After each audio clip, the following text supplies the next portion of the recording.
Good morning student. ये आपके 11th class biology के 8th चैप्टर का 4th लेक्चर है। इसके पहले वाले लेक्चर में हम लोगों ने लवक के बारे में, साइटोपिंजर के बारे में, कशाभिका के बारे में पढ़ा था। आज हम पक्षमाप और कशाभिका बारे में पढ़ेंगे। पक्षमाप को कहते हैं सीलिया, पक्षमाप को कहते हैं सीलिया और फ्लैजला कशाभिका को बोलते हैं फ्लैजला। तो पक्षमाप और कशाभिका में क्या अंतर होता है कि दोनों का ही कार्य क्या होता है, कोशिका को गति प्रदान करना। यानी जो भी कोशिका होती है, मान लो पैरामीशियम हुआ, मान लो क्लेमाइडोमोनास बैक्टीरिया हुआ, दोनों ही का कार्य क्या होता है, पक्षमाप का भी और सीलिया का, दोनों का ही काम क्या होता है, कोशिका को गति प्रदान करना। देखिए पक्षमाप बच्चों, ये आपका पैरामीशियम का मान लीजिए चित्र है और ये आपका क्लेमाइडोमोनास है। तो जो पक्षमाप होते हैं पूरी शरीर में छोटी छोटी संख्या में क्या होते हैं, इस प्रकार से फैले होते हैं और ये कोशिका को क्या करते हैं, गति प्रदान करते हैं। ये आपके पक्षमाप ऐसे होते हैं। और जो सीलिया होता है वो सिर की तरफ ऐसे लंबा क्या होता है, पक्षमाप की अपेक्षा कशाभिका क्या होती है, लंबी होती है और ये संख्या में कम होती है, ये संख्या में ज्यादा होती है और ये केवल अग्र बिंदु पर यानी अग्रभाग पर, मुख पर क्या होते हैं, स्थित होते हैं। चलिए देखते हैं। सीलिया आकार में छोटे होते हैं जबकि फ्लैजला आकार में बड़े होते हैं। यहाँ पे देखिए सीलिया जो होते हैं यानी जो पक्षमाप है आपके, वो आकार में छोटे होते हैं और कशाभिका आकार में क्या होते हैं, बड़े होते हैं। सीलिया की संख्या बहुत ज्यादा होती है, यानी इनकी संख्या देखिए बहुत ज्यादा होती है, लेकिन फ्लैजला की संख्या 1, 2 या फिर 4 हो सकती है। ठीक है ना, 1, 2 या 4 होती है। सीलिया शरीर के पूरी सतह पर पाए जाते हैं। देखिए सीलिया जो है आपका, पक्षमाप जो है वो शरीर के पूरी सतह पर पाया जा रहा है, जबकि आपका जो कशाभिका है वो केवल शीर्ष पर क्या होते हैं, उपस्थित होते हैं। सीलिया समन्वित गति करते हैं जबकि फ्लैजला की गति क्या होती है, स्वतंत्र होती है। ये अगर गति करेंगे तो एक ही दिशा में फिर सभी गति करेंगे, लेकिन एक फ्लैजला इधर जा सकता है तो दूसरा फ्लैजला क्या होता है, इधर जा सकता है। यानी इनकी गति कैसी होती है, स्वतंत्र होती है। सीलिया और फ्लैजला की आंतरिक संरचना बिल्कुल समान होती है। यूकैरियोटिक कोशिका में सीलिया और फ्लैजला की व्यवस्था 9+2 होती है, यानी 9+2 यानी ये द्वितंतु होते हैं, 9 परिधि पर स्थित होते हैं और 2 क्या होते हैं, केंद्र पर स्थित होते हैं, इसलिए इनको 9+2 कहते हैं। सूक्ष्म नलिकाएं परिधि पर होती हैं तथा 2 सूक्ष्म नलिका केंद्र के ऊपर स्थित होती हैं और ये कैसी होती है, सिंगल होती है। ये कैसी होती है, द्विक होती है। चलिए आपको भी चित्र दिखाते हैं। और प्रोकैरियोटिक कोशिका के अंदर सूक्ष्म नलिका की व्यवस्था 0+1 होती है। चलिए दिखाते हैं आपको कैसा अरेंजमेंट है। ये देखिए, ये वाला अरेंजमेंट जो है आप देखिए, काउंट करिए, 1, 2, 3, 4, 5, 6, 7, 8, 9 है ना। परिधि पर कितने होते हैं, 9, और बीच में कितनी होती है, 2। इसी व्यवस्था को 9+2 कहते हैं। जो सूक्ष्म नलिका हैं और ये कैसी होती है, डबल फैशन में होती हैं, ये द्वि होती हैं और ये कैसी होती है, सिंगल होती हैं। ठीक है ना, इस प्रकार से क्या होता है, इनका अरेंजमेंट होता है और इस व्यवस्था को 9+2 प्रणाली कहते हैं। इस व्यवस्था को 9+2 प्रणाली कहते हैं। चलिए आपका नेक्स्ट टॉपिक है तारक काय या फिर तारक केंद्र।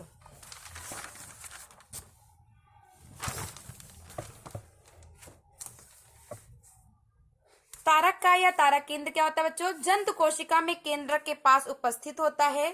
तारक काय जंतु कोशिका में केंद्र के पास उपस्थित होता है, जबकि उच्च पादपों में क्या होता है, यह अनुपस्थित होता है। सेंट्रोसोम में 2 सेंट्रियोल लगता है, इसलिए इसे डिप्लोसोम भी कहते हैं। ये बच्चों आपका मान लीजिए सेंट्रोसोम है तो इसके अंदर क्या होता है, 2 तारक केंद्र होता है। इसके अंदर क्या होता है, 2। ये आपका सेंट्रोसोम है, ये आपका तारक काय है और तारक काय के अंदर 2 तारक केंद्र होते हैं, इसलिए इसको डिप्लोसोम कहते हैं। मैंने बताया ना, सेंट्रोसोम के अंदर 2 सेंट्रियोल को बोलते हैं तारक केंद्र। दोनों इकाई एक दूसरे के समकोण पर लगी रहती हैं। प्रत्येक सेंट्रियोल चारों तरफ एक आकस्थलीय द्रव्य से घिरा होता है, जिसको सेंट्रोस्फीयर कहते हैं। ये चारों तरफ से एक द्रव्य से घिरा होता है, जिसको क्या बोलते हैं, सेंट्रोस्फीयर। तारक काय में चारों ओर द्रव्य भरा होता है, जिसको हम बोलते हैं सेंट्रोस्फीयर। यह आवरण रहित बैलगाड़ी के पहिए जैसी संरचना होती है, इस पे कोई प्रकार का आवरण नहीं पाया जाता है।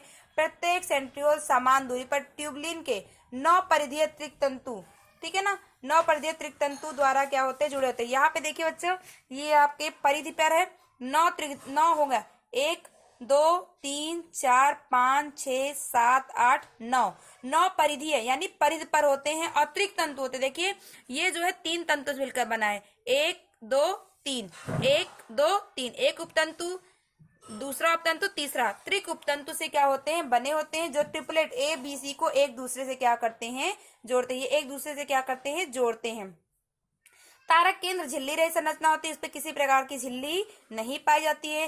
केंद्रस्थ भाग, जो इसका केंद्र वाला भाग होता है, वो किसका बना होता है, प्रोटीन का बना होता है, और यह धुरी कहलाता है। ये 9+0 व्यवस्था में रहते हैं। सूक्ष्म नलिका देखिए यहाँ पर 9 है ना, और यहाँ पर बीच में बिल्कुल नहीं है, यानी 9+0 व्यवस्था में रहते हैं।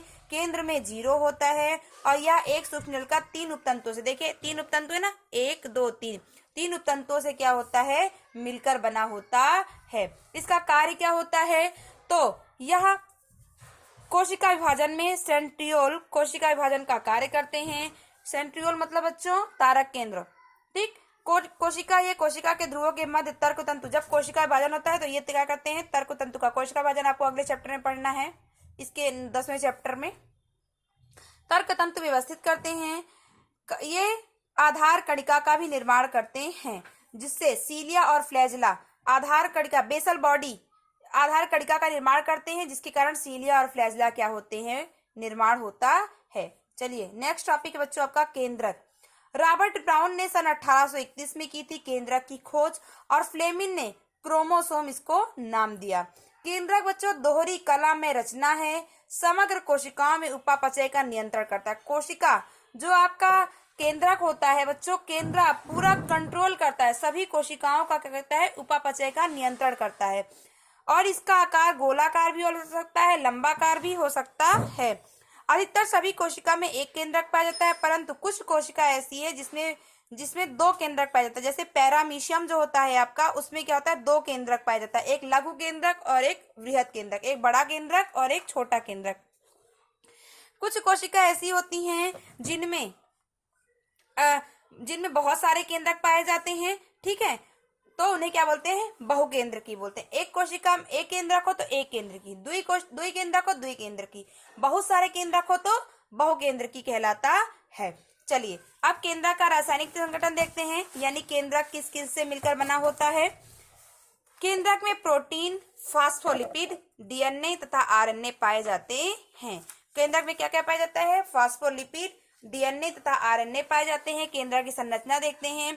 केंद्रक झिल्ली, केंद्रक के चारों ओर एक झिल्ली पाई जाती है, जिसे केंद्रक झिल्ली कहते हैं। यह दोहरी झिल्ली होती है, एक बाहरी झिल्ली होती है तथा जो ईआर के साथ लगी होती है, इसका चित्र भी आपको बता देते हैं बना के।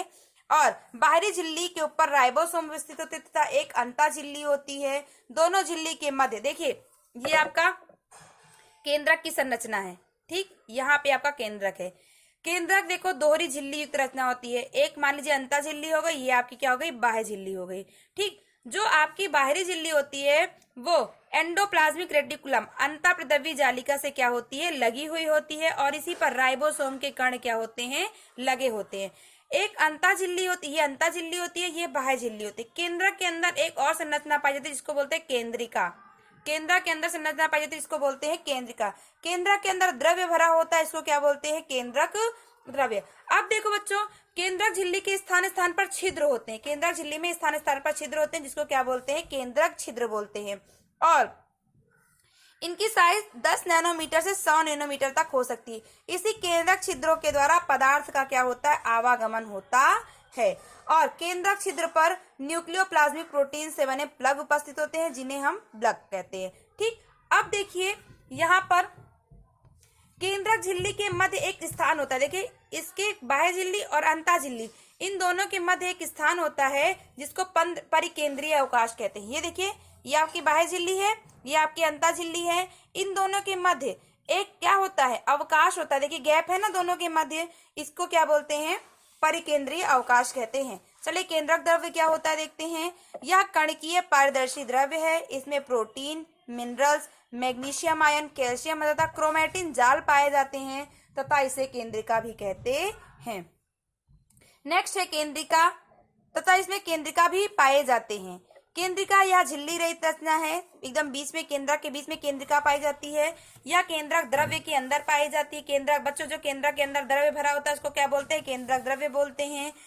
केंद्रिका यह झिल्ली रहित रचना है, या केंद्रक द्रव्य के अंदर पाई जाती है, और यह राइबोसोम का संश्लेषण करती है।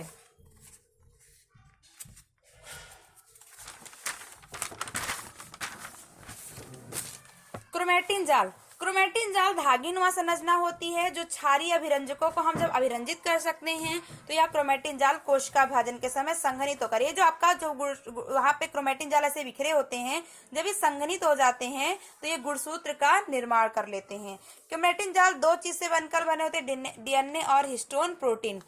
यह दो प्रकार का क्रोमैटिन जाल बच्चों दो प्रकार का होता है, एक आपका यूक्रोमैटिन होता है, दूसरा आपका हेट्रोक्रोमैटिन होता है। जब क्रोमैटिन जाल को रंगा जाता है तो जो हल्के रंग को ग्रहण करता है उसको बोलते हैं यूक्रोमैटिन, और जो गाढ़े रंग को ग्रहण करता है उसको बोलते हैं हेट्रोक्रोमैटिन। जो हेट्रोक्रोमैटिन होता है वो हमेशा परिधि पर पाया जाता है, और ये कैसा होता है, निष्क्रिय होता है, क्योंकि थोड़ा सा मोटा होता है, ये क्या होता है, निष्क्रिय होता है।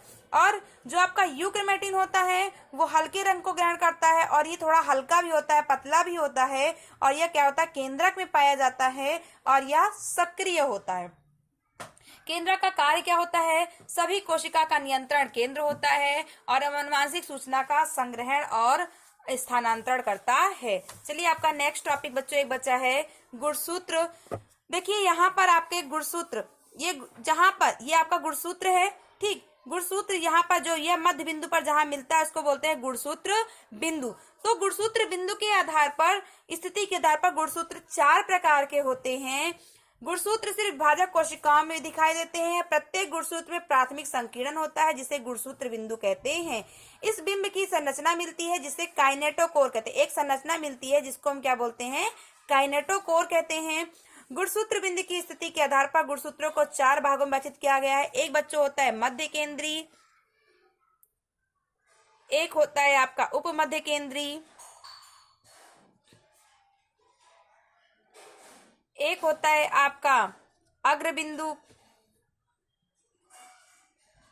और एक आपका होता है अतकेंद्री।